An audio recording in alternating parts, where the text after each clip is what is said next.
सोचिए, एक सुनसान हाईवे है, रात के ठीक 12 बज रहे हैं और अचानक एक बंद कमरे के उस दरवाजे से दस्तक होती है जिसके पीछे मतलब किसी का होना लगभग असंभव है। हाँ, ये सुनने में ही कितना डरावना लगता है।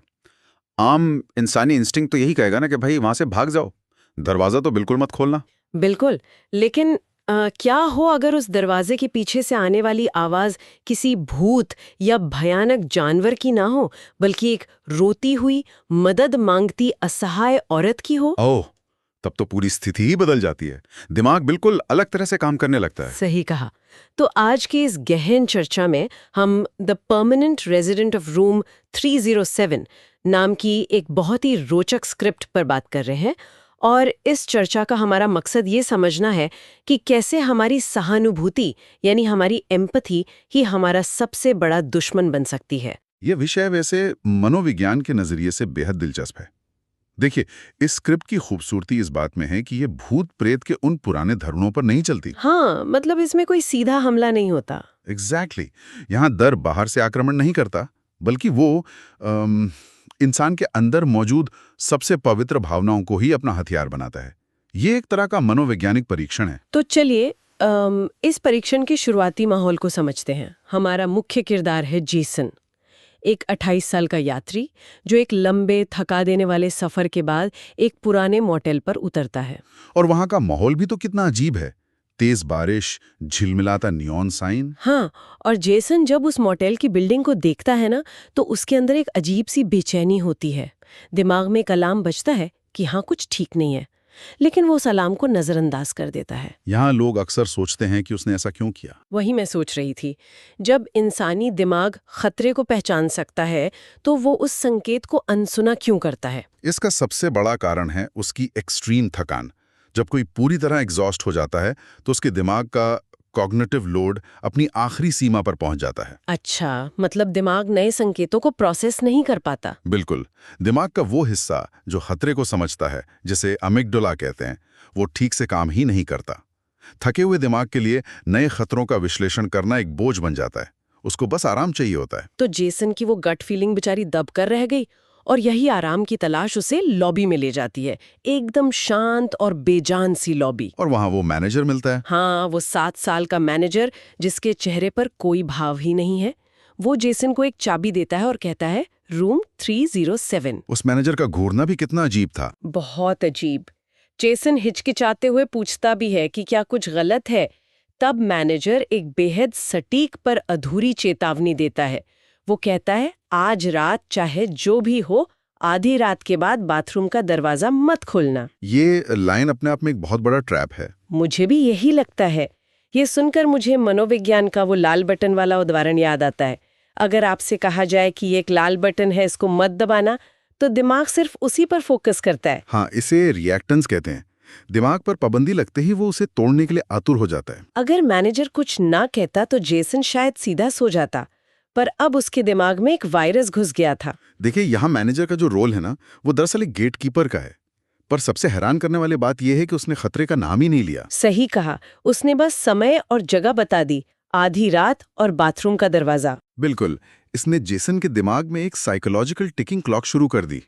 पर यहाँ मुझे थोड़ी उलझन हो रही है। क्या हम इस मैनेजर को सच में गेटकीपर कह सकते हैं? एक द्वारपाल का काम तो सुरक्षा करना होता है ना। ये आपने बहुत सटीक पॉइंट पकड़ा। हाँ, मतलब उसकी बातों से तो ऐसा लग रहा है जैसे वो जानबूझकर जेसन को उस फंदे में धकेल रहा है। ये सुरक्षा करना थोड़ी हुआ, ये तो शिकार को गड्ढे की तरफ हाँकना हुआ। मैं पूरी तरह सहमत हूं। अगर हम उसके व्यवहार को ध्यान से देखें तो वो शब्दों के मायाजाल से एक ट्रैप सेटर का काम कर रहा है। वो सुरक्षा का नाटक कर रहा था बस। हाँ, और वो इंसान के फियर ऑफ द अननोन का पूरा फायदा उठा रहा है। इंसान का दिमाग जानी मानी चीजों से उतना नहीं डरता जितना अधूरी जानकारी से डरता है। खतरे का रूप तय नहीं था तो कल्पना खुद ही भयानक तस्वीरें बनाने लगी। और फिर दुश्मन अपना काम शुरू कर देता है। जेसन रूम 307 में जाता है। वो थकन के बावजूद सो नहीं पाता। रात गहरी होती है और घड़ी में ठीक 12:58 हो रहे हैं। ठीक आधी रात से 2 मिनट पहले। हाँ, बाहर बारिश हो रही है और तभी बाथरूम के दरवाजे से आवाज आती है, नॉक नॉक। ये 2 मिनट का समय कहानी में सस्पेंस का एक मास्टर क्लास है। बिल्कुल। जेसन सुन पड़ जाता है। वो धीरे से उठता है। फिर से आवाज आती है, नॉक नॉक। जेसन घबराकर आवाज लगाता है, हेलो, पर अंदर से कोई जवाब नहीं आता। जेसन का ये हेलो बोलना ये दिखाता है कि असंभव स्थितियों में भी मानव दिमाग कैसे तर्क ढूंढता है। वो चाहता है कि कोई आम इंसान जवाब दे दे ताकि उसका डर खत्म हो सके, है ना। पर ठीक 12 बजे जब कोई जवाब नहीं मिलता तो जेसन फ्रंट डेस्क पर फोन करता है। वो घबराकर कहता है कि बाथरूम में कोई दस्तक दे रहा है। और मैनेजर का जवाब और भी डरावना था। अरे वही तो।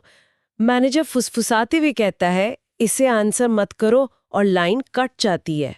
और इसके ठीक बाद कहानी अपना सबसे बड़ा मोड़ लेती है। यहां से असल खेल शुरू होता है। हाँ, क्योंकि अब बाथरूम से दस्तक नहीं, एक रोती हुई औरत की आवाज आती है। वो कहती है, प्लीज मेरी मदद करो, उसने मुझे अंदर बंद कर दिया है और वो वापस आने वाला है। यह सुनकर किसी का भी दिल पिघल जाएगा। वही तो बात है।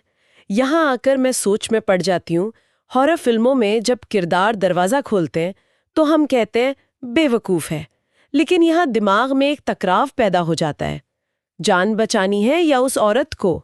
क्या उस समय दरवाजा खोलना बेवकूफी थी? इसे किसी भी तरह बेवकूफी नहीं कहा जा सकता। दरअसल ये कहानी का सबसे शक्तिशाली हिस्सा है, जिसे हम वेपनाइजेशन ऑफ एम्पैथी कह सकते हैं। मतलब हमदर्दी को हथियार बनाना। बिल्कुल। देखिए, इंसान एक सामाजिक प्राणी है। इवोल्यूशन ने दिमाग में मिरर न्यूरॉन्स फिट किए हैं। जब कोई किसी को रोते हुए देखता है तो ये न्यूरॉन्स उसे वही तकलीफ महसूस करवाते हैं। खास तौर पर जब आवाज एक असहाय औरत की हो। सही कहा। दिमाग रैशनल सोच को किनारे करके प्रोटेक्टिव इंस्टिंक्ट्स को आगे कर देता है। अगर वहां किसी जानवर के गुर्राने की आवाज आती तो जेसन शायद विंडो तोड़कर भाग जाता। हाँ, पर उस शक्ति ने जानकर एक मासूम का रूप लिया। जेसन अपनी बेवकूफी से नहीं, बल्कि एक अच्छा इंसान होने की वजह से फंसा।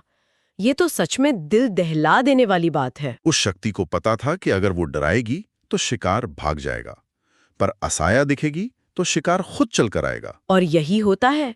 जेसन कांपते हाथों से दरवाजा खोलता है। अंदर एकदम सन्नाटा। बाथरूम बिल्कुल खाली है। ना कोई औरत, ना कोई खतरा। एक पल के लिए जेसन को बहुत राहत मिली होगी। You let her out. तुमने उसे बाहर निकालने दिया। बाप रे। दरवाजा जोर से बंद होता है और बत्तियां बुझ जाती हैं।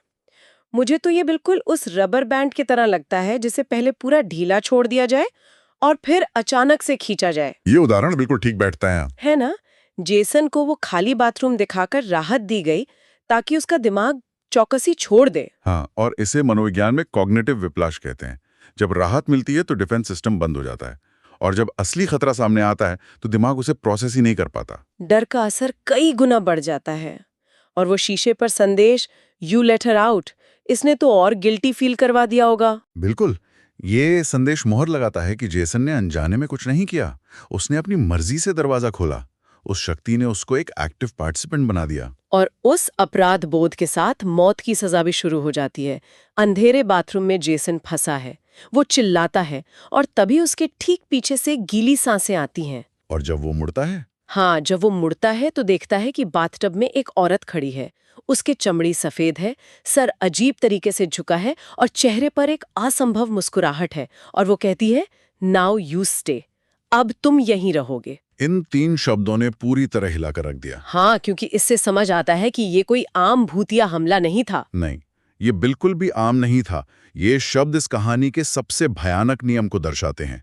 ये सजा से ज्यादा एक समझौता है, एक अदला बदली। एग्जैक्टली। एक ऐसी अदला बदली जिसमें सहानुभूति का इस्तेमाल करेंसी की तरह किया गया है।